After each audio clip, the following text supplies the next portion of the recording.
Ce matin, j'aimerais voir avec vous simplement la réalisation des plans de Dieu dans notre vie personnelle, mais aussi dans toute l'humanité. J'étais particulièrement encouragé et je tiens ce matin d'abord à vous dire merci pour vos prières. Je sais que vous avez beaucoup prié pour nous lorsque nous étions en Israël et je tiens ce matin à vous remercier pour vos prières. Nous avons vécu des moments vraiment intenses, des moments heureux, des moments de paix, des moments où nous avons pu être des témoignages. Pas seulement moi-même, mais beaucoup de personnes dans le groupe ont pu simplement témoigner parce que les personnes leur posaient des questions. Nous ne sommes pas allés vers les gens sont venus vers nous poser quantité de questions et avec beaucoup de joie nous avons pu parler de qui nous étions et du Seigneur que nous servons. Et je veux vraiment vous remercier pour cela. Je vous demanderai encore de prier pour moi. Dans 2 semaines, je repars en Algérie et nous avons besoin de vos prières. On sent vos prières. Lorsqu'on part, une paix nous envahit, une joie nous envahit et la parole de Dieu est distribuée efficacement. Alors merci de tous nos cœurs, merci parce que nous avons vraiment besoin de vous. Je voudrais simplement dire que Dieu dérange parfois nos plans, parce que nos plans ne sont pas forcément ses plans à lui. Et je crois que nous devons nous habituer à être dérangés dans nos plans. Lorsque nous sommes partis ce matin, je vous parlerai un peu de ce qu'on a vécu en Israël, au travers de la parole de Dieu et au travers de laquelle nous voyons combien que Dieu, avec précision, accomplit strictement à la lettre ses prophéties au sujet de ce peuple, au sujet de nous-mêmes aussi, car nous faisons partie de la prophétie, des prophéties du Seigneur. Amen. 48 heures avant de partir, tout était bouclé, les valises étaient bouclées, le groupe prêt, on avait fait notre réunion de préparation. 48 heures avant, juste un quart d'heure avant de venir au culte le mardi soir, ça sonne à ma porte et un frère et une sœur viennent nous faire une petite visite rapide parce que c'était un quart d'heure avant la réunion. Alors on leur a servi une tisane et on s'apprêtait ensemble à venir à la réunion et tout d'un coup mon téléphone sonne. D'habitude je ne prends pas le téléphone si près de la réunion, mais ce soir-là je l'ai pris et à l'autre bout du fil, il y avait une sœur dans un désarroi complet parce qu'elle était inscrite avec son mari pour le voyage en Israël. Et le médecin venait d'interdire formellement à son mari de venir. Il avait fait un problème de santé grave. Et elle pleurait au téléphone, elle était catastrophée. Moi aussi parce que ça posait des problèmes de remboursement, problèmes d'assurance, etc. Je ne savais pas trop comment les choses allaient se passer. Et les frères et sœurs qui étaient là, qui n'avaient pas du tout prévu de partir en voyage, étaient convaincus à cet instant-là que Dieu leur demandait de prendre la place de ces gens. 48 heures avant, je ne sais pas si vous imaginez, on ne part pas comme ça dans un voyage aussi loin. Et nos bien-aimés, au départ, je ne les prenais pas trop au sérieux, parce qu'ils disaient ça avec le sourire, mais ils ont assisté à la réunion, et après la réunion, ils sont encore venus me voir, et ils m'ont dit, ok, qu'est-ce qu'il faut pour venir? Je dis, mais il faut un passeport, est-ce que vous avez un passeport? Il dit, c'est extraordinaire, il y a 4 mois, ma femme m'a dit, ça serait bien qu'on fasse un passeport. Alors, le frère qui est agriculteur disait, mais à quoi tu penses? On part jamais en vacances. Dieu avait déjà préparé longtemps à l'avance leur voyage. On ne comprend pas toujours les plans de Dieu, les voies de Dieu. Et nos bien-aimés ont pu venir avec nous à l'extrême limite. Les choses ont pu se faire, les agences de voyage, etc. étaient d'accord. On a pu trouver des accords avec les avions, tout s'est passé à merveille. Et pendant leur voyage, ces frères et sœurs ont eu la conviction de faire le pas de l'obéissance et d'entrer dans les eaux du baptême. Et nous les avons donc baptisés ensemble avec tout le groupe dans le Jourdain. La direction de Dieu, les directions de Dieu, on ne comprend pas toujours. Seigneur, mais pourquoi tu fais ça maintenant à cette famille qui se réjouissait? Et pourquoi toutes ces choses? On est dépassé. On est dépassé. Et l'homme n'aime pas être dépassé. On aime tout contrôler, n'est-ce pas? J'aimerais vous dire ce matin, ne contrôlez rien avec Dieu. Laissez-vous conduire. Laissez-vous conduire dans les changements de plan de Dieu. Laissez-vous conduire. Faites-lui confiance. Faites confiance au Seigneur. Notre Seigneur réalise sous nos yeux strictement ce qu'il annonce dans sa parole. Et j'aimerais ouvrir avec vous la parole de Dieu dans le livre de Jérémie, au chapitre 3. Jérémie 3, nous allons lire quelques versets. Jérémie 3, verset 14.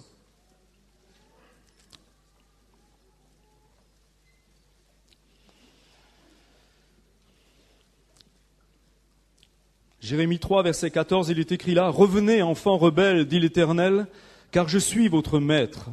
Je vous prendrai un d'une ville, deux d'une famille, et je vous ramènerai dans Sion. Je vous donnerai des bergers selon mon cœur, et ils vous paîtront avec intelligence, avec sagesse.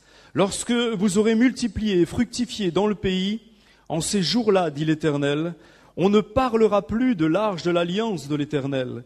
Elle ne viendra plus à la pensée, on ne se la rappellera plus, on ne s'apercevra plus de son absence, et l'on n'en fera point une autre. En ce temps-là, on appellera Jérusalem le trône de l'Éternel. Toutes les nations s'assembleront à Jérusalem au nom de l'Éternel, et elles ne suivront plus les penchants de leur mauvais cœur. En ces jours, la maison de Juda marchera avec la maison d'Israël. Elles viendront ensemble au pays du Septentrion, au pays dont j'ai donné la possession à vos pères. Depuis 1948, nous avons la réalisation sous nos yeux d'une prophétie importante de la part de notre Dieu. Dieu avait dit que dans les derniers temps, avant le retour de Jésus-Christ, Israël redeviendra une nation. Malgré la contestation d'une quantité de nations et d'une quantité de personnes, rien n'a pu arrêter la volonté de Dieu. Ça ne s'est pas fait tout seul, ça s'est fait avec la force, avec des combats terribles, mais ça s'est fait parce que c'est dans la volonté de Dieu.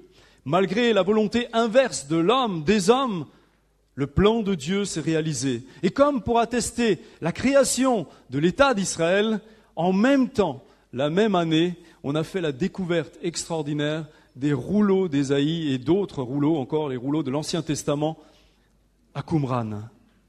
Comme si Dieu voulait attester, c'est moi qui ai décidé cela. C'est moi qui aujourd'hui vous montre que ma parole est la vérité et ce qui est inscrit dans ma parole se réalisera irrémédiablement. Un avertissement aux yeux des hommes. La découverte des rouleaux de Qumran, pour moi, c'est la découverte la plus extraordinaire qu'on a pu faire au niveau de la Bible. La découverte des rouleaux de Qumran a fait reculer les textes les plus anciens que nous possédions avant cette découverte de 48 de 9 siècles. Mais là où le miracle est grand, c'est qu'en comparant les textes que nous avions, les plus vieux textes, et la découverte qu'on a fait à Qumran, on se rend compte que la parole de Dieu n'a pas bougé ni même d'une virgule, ni même d'un point. Dieu veille sur sa parole. Et ça me rend confiant.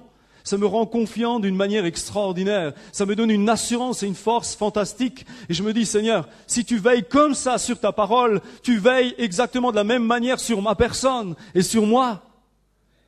Ça vous réjouit pas des masses, hein? Moi, ça me réjouit. Ça me rend heureux de savoir que ce Dieu tellement précis, et quand je me considère aux yeux de la création, aux yeux du monde, je me dis, mais qu'est-ce que je suis, Seigneur, pour que tu puisses vraiment prendre un soin particulier de ma personne. Et plus j'avance dans ma vie, plus je réalise combien le Seigneur est amoureux de moi. Et j'aimerais tellement lui rendre cet amour. Je suis tellement limité dans mon intelligence, dans mon cœur, mais je vois combien Dieu est amoureux de nous. Combien aussi il veut se servir de chacun de nous pour accomplir strictement ce qu'il a annoncé dans sa parole. Dieu lui-même veille sur sa parole. Et personne ne pourra empêcher la réalisation de son contenu. Personne. Aucun être humain, aucune force politique, aucune puissance militaire. Et ça nous rassure. Verset 14 que nous avons lu ensemble, il nous est dit quelque chose d'intéressant, que j'ai découvert au fil des années, au fil de mes voyages. Il est écrit là, je vous prendrai un d'une ville, deux d'une famille, et je vous ramènerai dans Sion. Lorsque je parle avec les Israéliens que je connais maintenant dans le pays, ils me disent strictement tous la même chose. Lorsque je parle avec Françoise, notre guide, et nos amis qui étaient avec nous peuvent en témoigner, on lui pose la question, mais comment tu as fait pour venir ici? Françoise est issue d'une famille qui a une très bonne situation en France, et elle dit, je ne sais pas, je ne comprends pas. Mais un jour dans mon cœur, il y a eu un appel tellement fort, elle était jeune fille, à 18 ans, il y a eu un appel très fort dans mon cœur et je me sentais poussé à venir habiter en Israël. Et je dis, mais ta famille t'a pas suivi? Non, au contraire, on m'a fait la guerre, on m'a dit, tu es folle, qu'est-ce que tu vas faire là-bas? Ici, tu ne manques de rien, là-bas, tu n'as rien. Et c'est vrai que pour elle, la vie n'est pas simple. Elle ne vit pas, elle ne roule pas sur l'or, elle doit travailler dur pour pouvoir vivre. Mais cet appel dans son cœur, et lorsque je lui dis, mais tu n'as pas envie de revenir en France, elle me dit, écoute, chaque fois, je viens quelquefois en France, mais chaque fois que je viens en France, j'ai l'impression de venir à l'étranger. Et je suis heureuse quand je rentre de nouveau dans le pays, dans mon pays, celui qui m'a attiré depuis l'âge de 18 ans. Je parlais avec Eva, mon ancienne guide, c'est exactement la même chose. Ce qui est frappant, c'est que c'est une ou deux personnes par famille, c'est rarement les deux familles, l'accomplissement textuel de ce verset. Marcelo, le mari d'Eva, qui est devenu mon ami, lui aussi, il m'a dit, si tu savais la guerre que m'ont fait mes parents, il est issu d'une famille très riche au Brésil. Et tout le monde l'a traité de fou lorsqu'il est venu en Israël.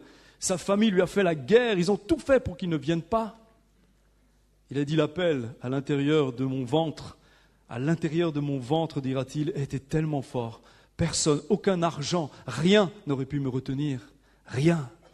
La parole de Dieu s'accomplit textuellement. Dans le livre de Zacharie, on peut prendre ce passage également, chapitre 12, verset 1. Zacharie 12, verset 1, il est écrit « Oracle, parole de l'Éternel sur Israël.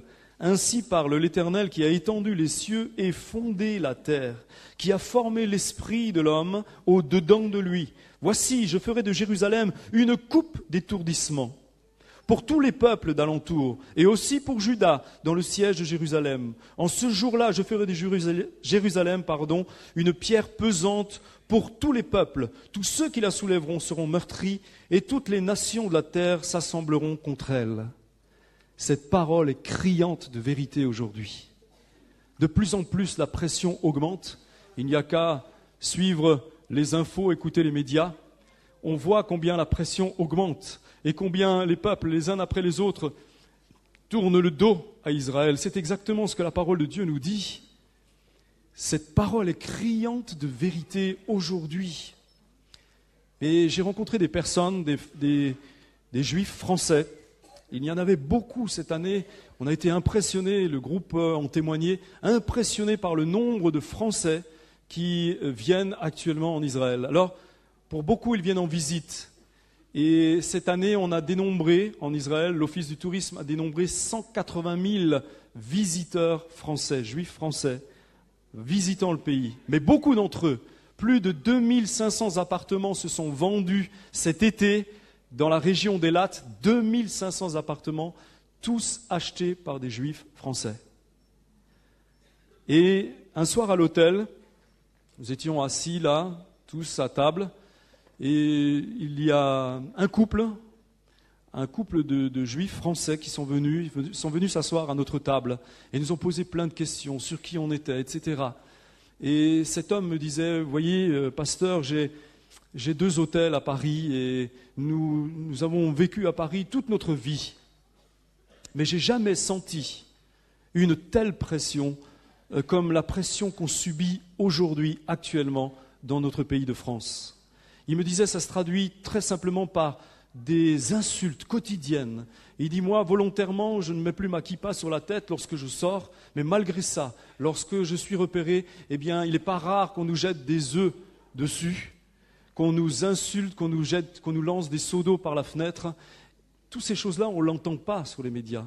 Et cet homme était en train, là, de faire le tour pour voir s'il ne pouvait pas, eh bien, acquérir une propriété pour venir s'installer au cas où vraiment les choses tournaient mal dans notre pays.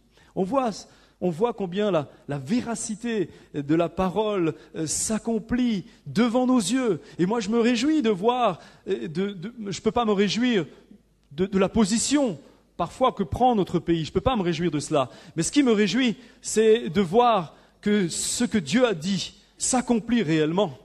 Ça réjouit mon cœur. Et j'ai de plus en plus envie de faire confiance à mon Dieu et j'ai tellement envie de le servir davantage quand j'entends ce genre de choses. Et toutes ces choses sont pour nous l'occasion de devenir des témoins efficaces et puissants pour le peuple d'Israël.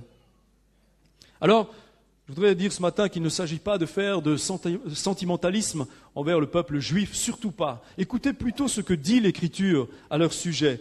Je vais lire un texte dans Romains chapitre 11, verset 23, vous pouvez vérifier ça, versets 23 à 29, et on prendra un autre texte après. Je vais lire dans la version en français courant, elle est très explicite, mais très intéressante.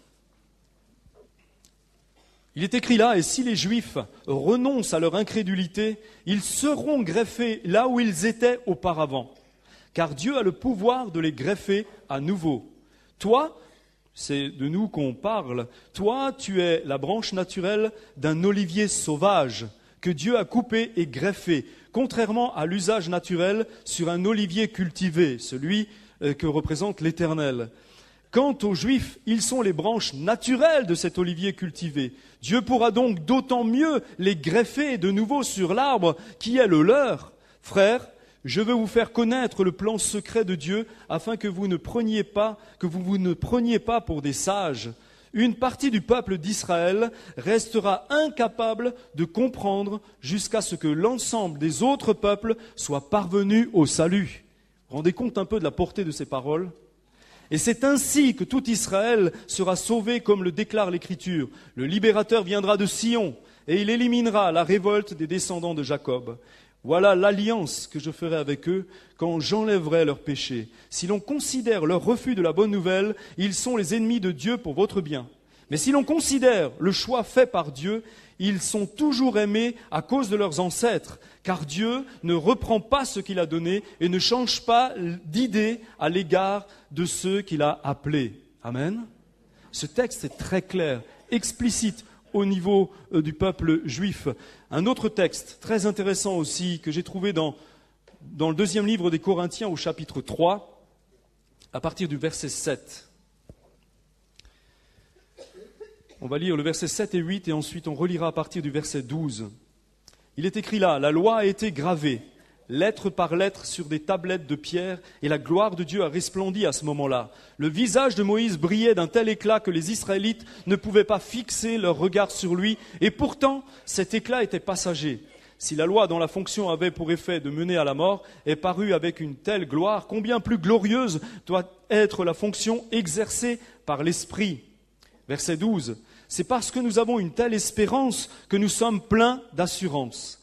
Nous ne savons pas, comme Moïse, qui se couvrait le visage d'un voile pour empêcher les Israélites d'en voir disparaître l'éclat passager, mais leur intelligence s'était obscurcie. Et jusqu'à ce jour, elle est recouverte du même voile. Quand ils lisent les livres de l'Ancienne Alliance, ce voile ne disparaît qu'à la lumière du Christ. Amen.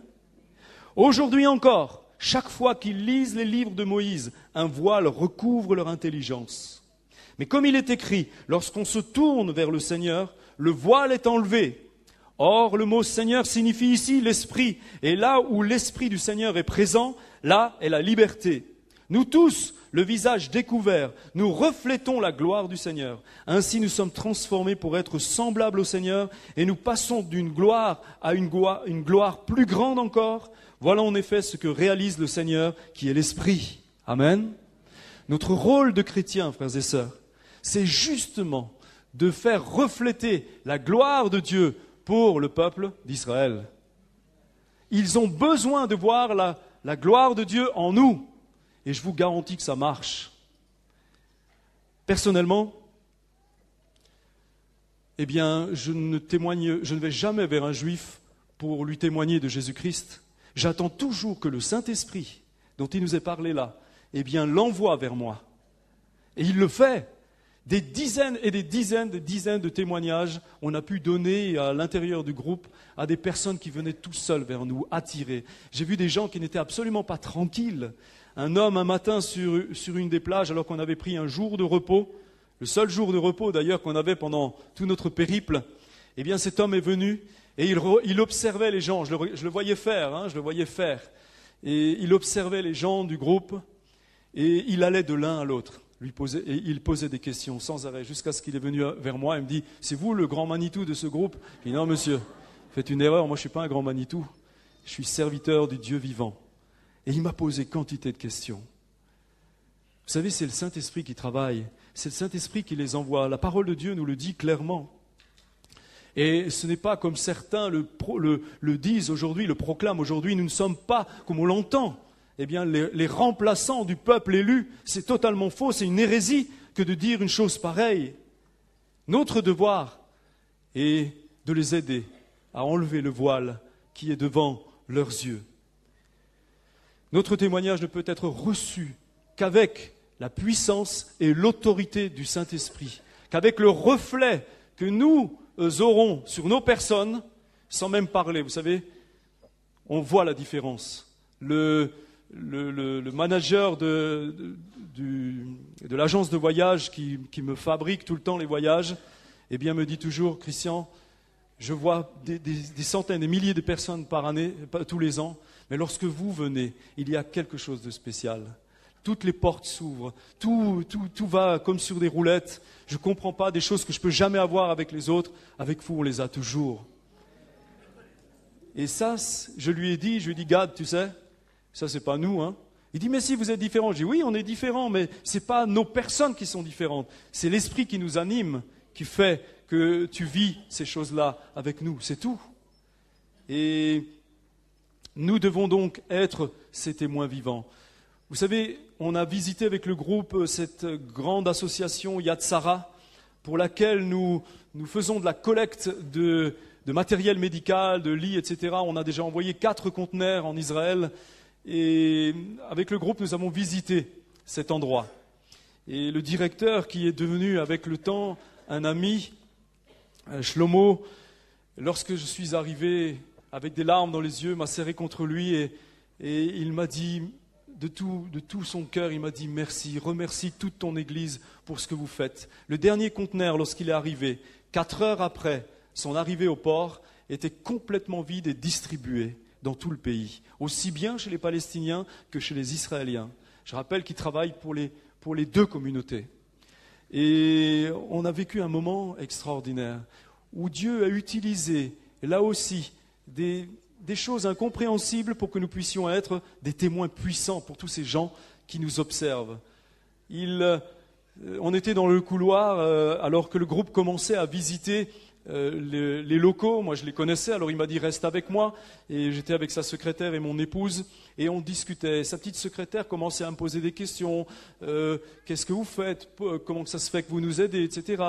Et tout d'un coup une de nos sœurs se détache du groupe qui était en train de partir, et je la vois vraiment, elle était toute pâle, elle n'était pas bien, elle est sortie pour prendre de l'air. Et quand j'ai vu ça au travers de la baie vitrée, je me suis excusé auprès de ce directeur et de sa secrétaire, et je suis sorti à l'extérieur et j'ai prié avec notre sœur. J'ai imposé les mains. Mais eux voyaient tout de l'intérieur, ils me voyaient faire. Et ils se posaient un tas de questions, ils étaient collés à la vitre, je les voyais. Et puis ils regardaient ce que je faisais, et j'imposais les mains avec foi à notre sœur pour que le Seigneur la relève. Et lorsque je suis rentré à nouveau, c'était un flot de questions incessants. Mais qu'est-ce que tu as fait avec cette dame? Je dis, tu vois, elle se sent pas bien, et mon devoir en tant que berger, eh bien, c'est d'obéir à la parole de Dieu. Et dans la parole de Dieu, il est écrit, vous imposerez les mains aux malades et les malades seront guéris. Il me dit, mais où c'est écrit ça? Je lui dis, mais c'est écrit dans la Nouvelle Alliance, c'est un commandement de Jésus. Et puis la secrétaire ne cessait pas de me poser des questions. Au bout d'un moment, cet homme a dit, viens, on rentre dans mon bureau. Et il continuait, pendant plus d'1 heure, il nous posait des questions avec Karine et moi-même, et au bout d'un moment, il me dit, Christian, je t'en supplie, n'arrêtez pas de nous envoyer du matériel, on en a cruellement besoin. Et je lui ai dit, avec Karine, on lui a dit, Shlomo, tu sais, nous, on ne travaille pas dans le médical, et on est totalement dépendant de Dieu, et si Dieu n'ouvre pas les robinets, eh bien, on n'a rien à te donner. Alors si tu es d'accord, on va prier ensemble. Nous, c'est chaque fois ce qu'on fait à la maison avec ma femme. Quand les lits ne viennent plus, quand les fauteuils roulants n'arrivent plus, on se met à genoux et on prie. C'est pas pour nous, mais c'est pour vous qu'on le fait. Et si tu es d'accord, eh bien on peut prier ensemble. Et ce juif religieux, pratiquant, eh bien, a accepté qu'on prie ensemble. Et dans son bureau, on a appelé le secours de l'Éternel, le secours de Jésus, pour que le matériel arrive en abondance en Israël. Et je crois que le Seigneur va répondre pour que ce soit un témoignage encore plus puissant. Amen. Dieu se sert de situations parfois incompréhensibles. Vous savez, c'est gênant de voir quelqu'un du groupe qui ne se sent pas bien et Non, mais ça a été utile pour qu'ils voient ce que nous faisons et qui nous sommes en réalité, pour que des points d'interrogation s'allument au-dessus de leur tête et qu'ils cherchent la réponse au travers de Jésus-Christ. J'ai vu quelque chose d'étonnant. Ils ont fait un appel à Yad Sarah, à la radio nationale. Ils cherchaient des dentistes pour soigner les vieilles personnes, pour les personnes qui ont plus de 60 ans. Et ils ont fait un appel à des dentistes volontaires. Il y a 40 dentistes qui ont répondu. Et à tour de rôle, ils viennent, ils donnent une journée de leur travail, une journée entière, pour soigner les gens gratuitement. Et ils font ça avec des médecins également. Une quantité de médecins viennent, laissent une journée entière, abandonnent leur cabinet, et pendant une journée entière, ils viennent servir bénévolement pour soigner les personnes. Ils ont même une base mobile qui va vers les gens qui ne peuvent pas se déplacer. Moi, je me suis dit, Seigneur, pour boucher le trou de la sécurité sociale, on a une solution ici extraordinaire. On a à prendre. Shlomo me disait quelque chose dans son bureau, il me dit, tu sais, le problème qu'on a en tant qu'être humain, lorsqu'on appartient à une nation, quelle qu'elle soit, on attend toujours quelque chose de notre gouvernement, mais on ne pense jamais à apporter quelque chose à notre pays. Et il a raison. Il a raison, c'est une attitude qu'on a. On veut toujours être servi par notre pays, par notre gouvernement. Mais nous, que faisons-nous pour notre pays? C'est une question à se poser, qui est importante. Sans l'aide du Saint-Esprit, nous ne pouvons pas être un bon témoignage. Le dernier jour de notre voyage, avec le groupe en tout cas, je suis resté une semaine de plus avec mon épouse. Mais le dernier jour, nous avons eu la visite du chef de cabinet et de son assistant, le chef du cabinet du ministre des Transports, du Tourisme, qui est venu nous rendre une visite à l'hôtel. Et cet homme était ému en nous disant que, il était tellement heureux de voir que des touristes venaient visiter le pays. C'est devenu une rareté dans le pays des touristes.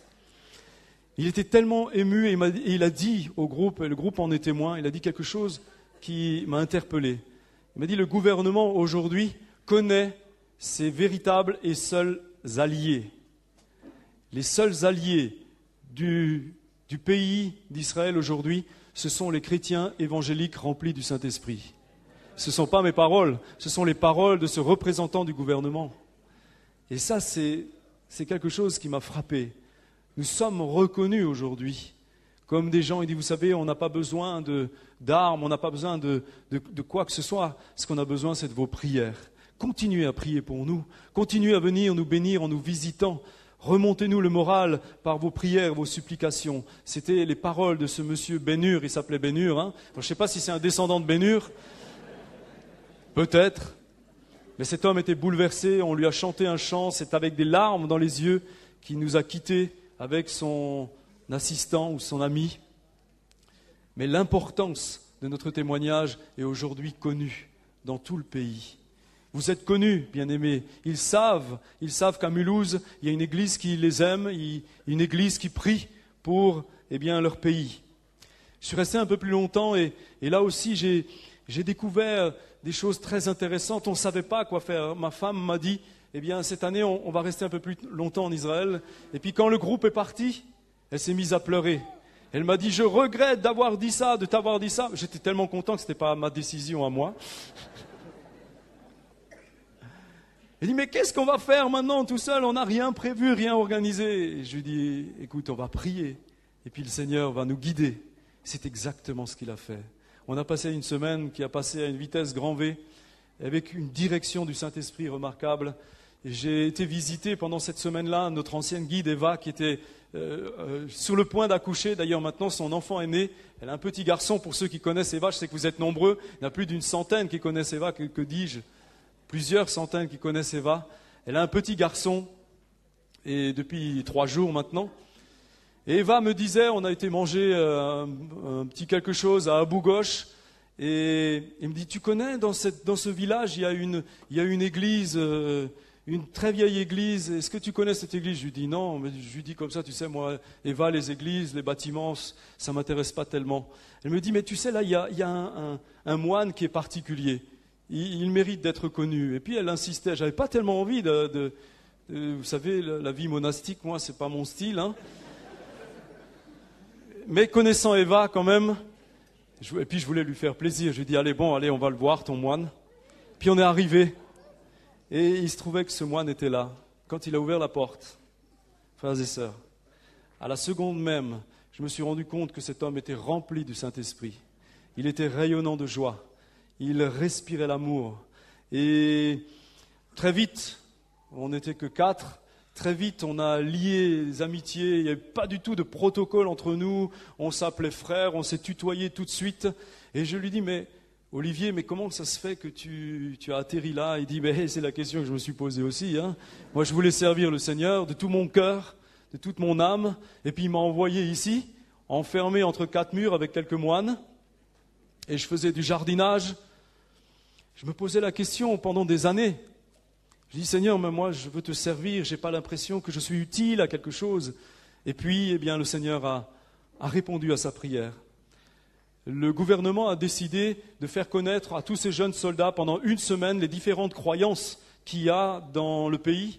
Et un jour, dans la semaine, eh bien, les soldats de l'armée israélienne viennent et Olivier eh bien, leur témoigne de Jésus-Christ, Jésus-Christ seul.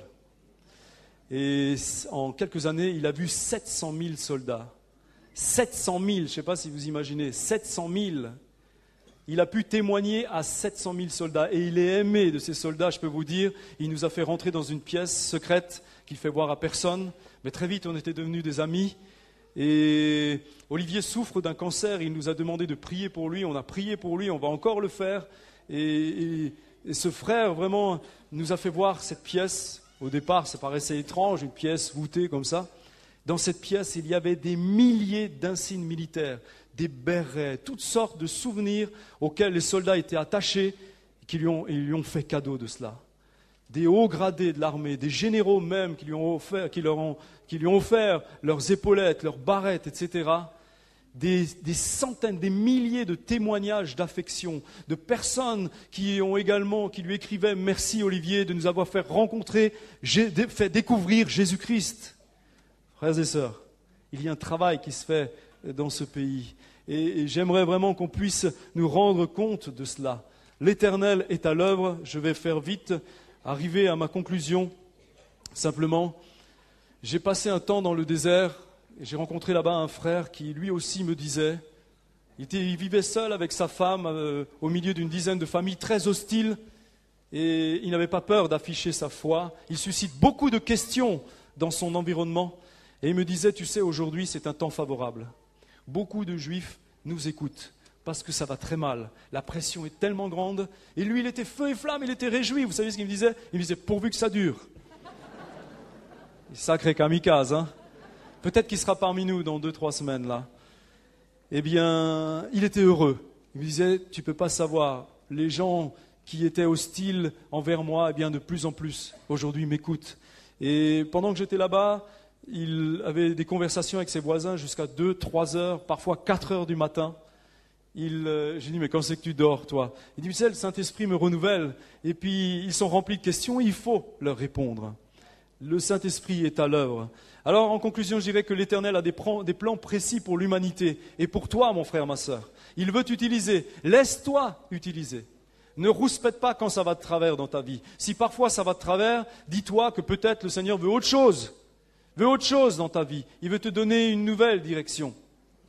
La connaissance de sa parole et de sa volonté pour nous permettra d'éviter de tourner en rond. Il n'y a rien de plus terrible que d'avoir l'impression de tourner en rond. C'était dans ma vie parfois une constatation que je faisais. Tourner en rond, c'est terrible. Et d'ailleurs, j'ai une petite anecdote à raconter à ce sujet-là. On avait fait une partie du Jourdain, on est descendu la rivière du Jourdain en rafting. Vous savez ce que c'est le rafting, hein? Des petits bateaux pneumatiques, on était 5-6 dessus. Et puis tout le groupe est monté sur ces bateaux par 5, par 6. Et puis on avait un bateau particulier avec avec les anciens du groupe. Hein, tous les retraités du groupe étaient dans ce bateau. Et puis on est partis, ils étaient partis avant nous, ils ont été dépassés par tout le monde.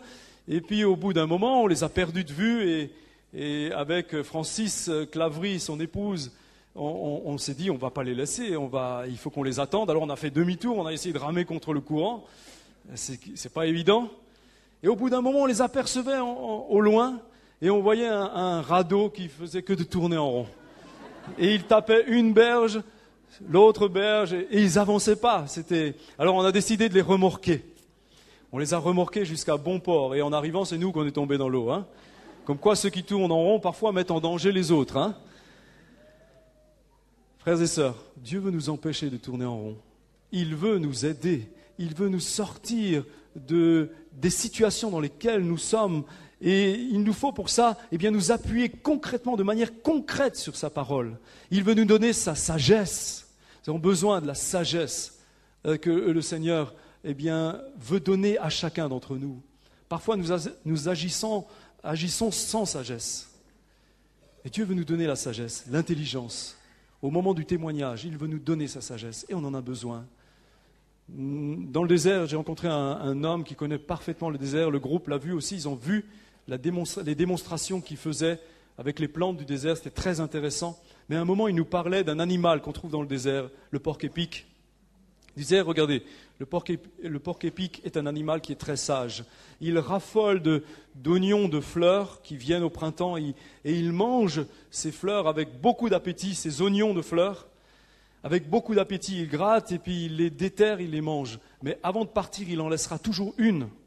Et autour de cet oignon de fleurs, il va creuser avec ses pattes, il va faire un petit encaissement pour que la moindre goutte d'eau reste et nourrisse cet oignon qui, très vite, va se multiplier dès que la pluie viendra.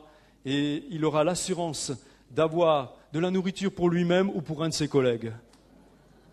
C'est une image fantastique, extraordinaire. Dieu nous parle au travers de la nature. Et nous devons agir pareil. Ne pas penser seulement à nous-mêmes, mais premièrement à autrui. D'abord servir mon prochain, pas moi-même, mon prochain d'abord. Et alors la bénédiction de Dieu pourra descendre avec force. Pour terminer, simplement quelques avertissements qu'on trouve dans la parole de Dieu de la part de l'Éternel. Je m'arrêterai là. Dans le psaume 122, verset 6, il est écrit « Priez pour la paix de Jérusalem. Oui, que ceux qui t'aiment, ô Jérusalem, vivent en sécurité. » Moi j'ai envie de vivre en sécurité. Vous aussi, je pense. Priez. Priez pour la paix. Priez pour que la paix vienne à Jérusalem. Zacharie, chapitre 2, verset 8, il est écrit « Car ainsi parle l'Éternel des armées. Après cela viendra la gloire. Il m'a envoyé vers les nations qui vous ont dépouillés, car celui qui vous touche, touche à la prunelle de son œil. » Dans le livre des Nombres, chapitre 24, verset 8, il est écrit là « Dieu l'a fait sortir d'Égypte, Israël. Il est pour lui comme la vigueur du buffle. Il dévore les nations qui s'élèvent contre lui. Il brise leurs os. Il les abat de ses flèches. Il ploie les genoux. Il se couche comme un lion, comme une lionne. Qui le fera lever? Béni soit quiconque te bénira. Maudit soit quiconque te maudira. »